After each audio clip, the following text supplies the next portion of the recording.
The Farrimond Friction Hitch. This has to be one of the best kept secrets because it's so useful and so easy to tie, and then strangely enough, nobody really knows of it.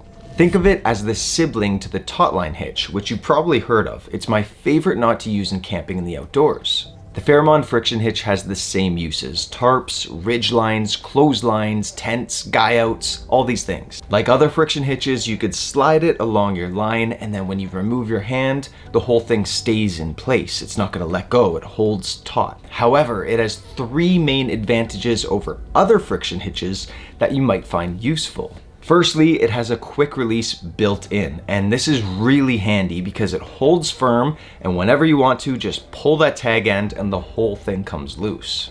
Two, you don't need the exact end of a rope to tie this. If you have a really long coil, you could just wrap that around your tree or anchor point and then use this to tie your Farrimond Friction Hitch. And three, if you're using slippery rope like Kevlar or plastic, it's hard to get knots to bite down on those. So you could actually increase the friction of the Farrimond Friction Hitch so it does bind down, and I'll show you how to do that. But first, here's how to tie it. Start by wrapping around your tree or anchor point.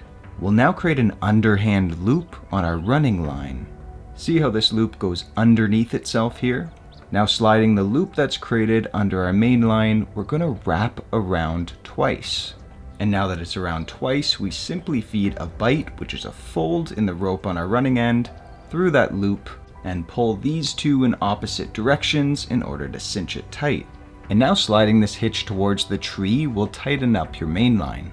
Wherever you let go will hold firmly, and then sliding it the opposite way, this is how you tighten your main line. Again, even letting go will hold that hitch firmly, and then whenever you're ready, just pull this tag end and the whole thing comes apart freely. Now, if we want to add extra friction to this to make it bind more on slippery ropes, all we have to do is increase the amount of loops.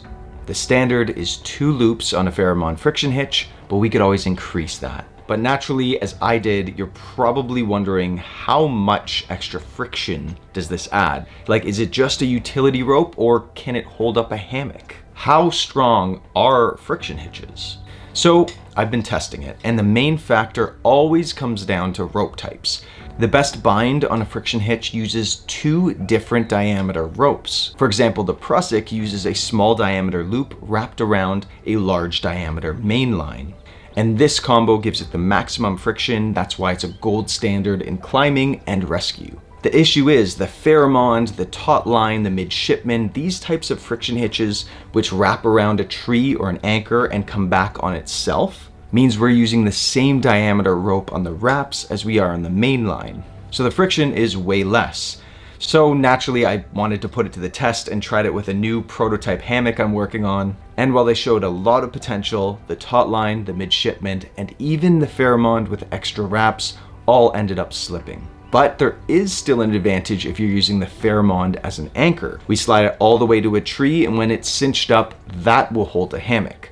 Yes, we lose the adjustability, but you do maintain that quick release. So all in all, it's a great utility knot to know, and it's a real surprise that more people don't know of it. If you like this and want to support the channel, grab yourself a Bare Essentials knot tying kit with illustrations that I've done myself and explanations that I've done myself, or leave a comment below. I try to respond personally to as many as I can, or you can check out some other knot tying tutorials that I've got here. I'm your friend DJ with the Bare Essentials, and thanks for stopping by.